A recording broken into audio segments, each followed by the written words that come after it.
It began quietly, almost too quietly, not with thunder or war drums, but with whispers carried by the wind and the faint echo of coughing in a forgotten harbor. The year was 1347, and Europe was alive with trade and faith, its ports buzzing with merchants, pilgrims, and seafarers who had no idea that death itself was about to come ashore.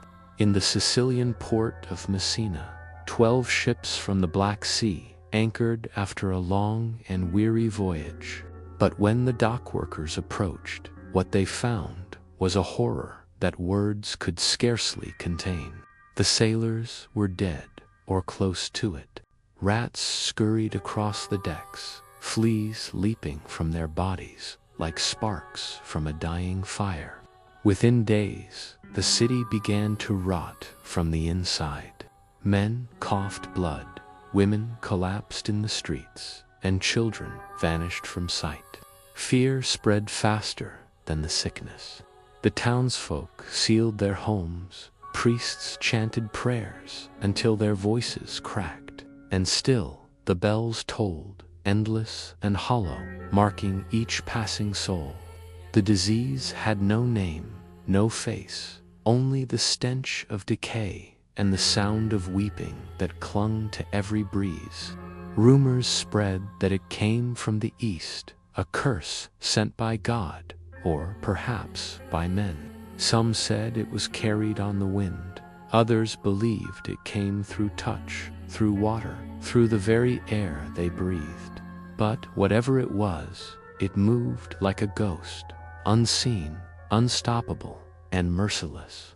From Sicily, it slithered across the map, creeping through Venice, Genoa, and Marseille, devouring city after city. Trade routes became veins of infection, carrying the Black Death deep into Europe's heart. In Venice, gondolas floated by carrying more corpses than passengers. In Marseille, the docks became mass graves. No king, no priest, no doctor could command it to stop.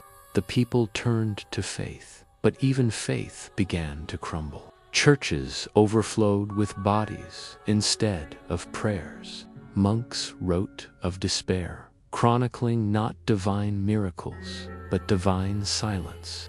Every sunrise brought new corpses, and every night brought new terror.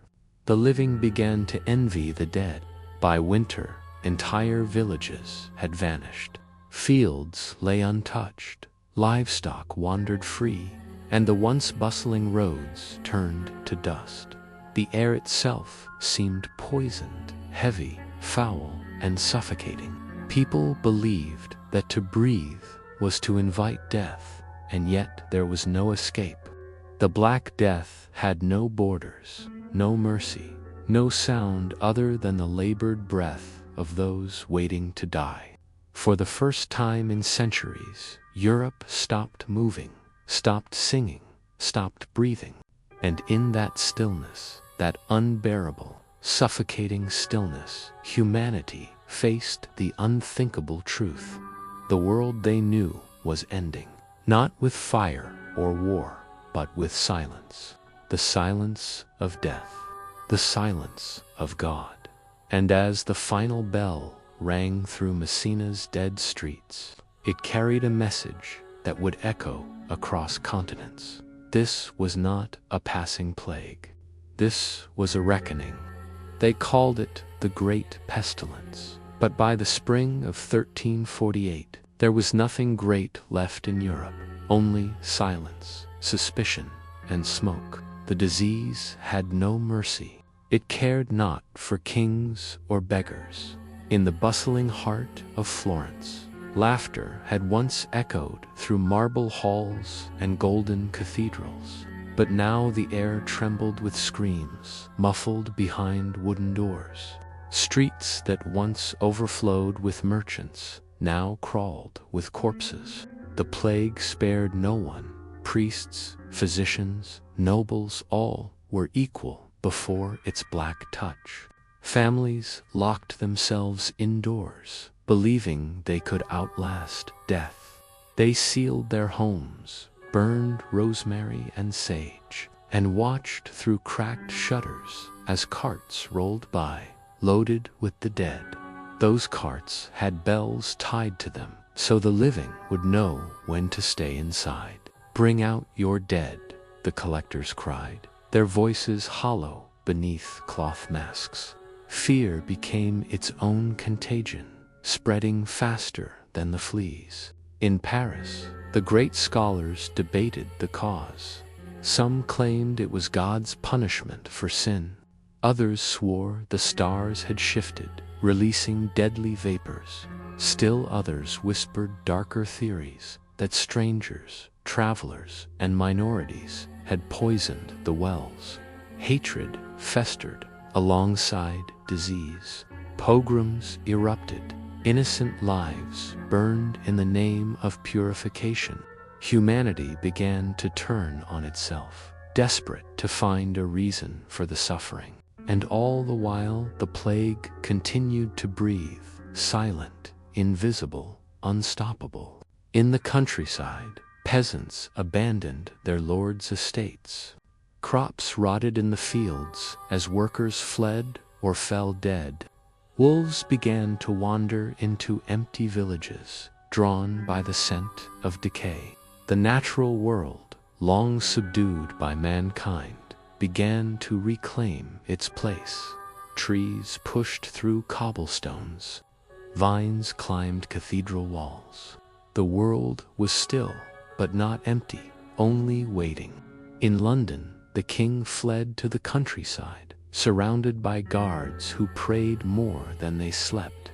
Fires burned at every street corner to purify the air, but they only filled the city with smoke. The Thames carried away both waste and rumor, whispering tales of towns wiped out overnight. People no longer greeted each other. They crossed to the other side of the street, clutching their rosaries, breathing shallowly, fearing even the air. The human voice, once filled with song, trade, and prayer, had become a warning. Every cough was a death sentence. Every silence, a eulogy. By the year's end, there were too many bodies to bury. Pits were dug outside city walls, layer upon layer of humanity, nameless and forgotten. A chronicler wrote, "We die as flies die in autumn, and none are left to mourn." Yet, amid the despair, a strange awareness began to stir that this was not merely a punishment, nor a test, but a turning point. The plague was not only killing people, it was dismantling the world they had built, a world of blind faith, rigid hierarchy, and unquestioned power. As death claimed Europe's greatest cities, something ancient and unstoppable shifted within the human spirit. A question, a spark, a defiance. What if survival was the only faith left? And from that question, whispered in darkness, the next chapter of humanity would begin.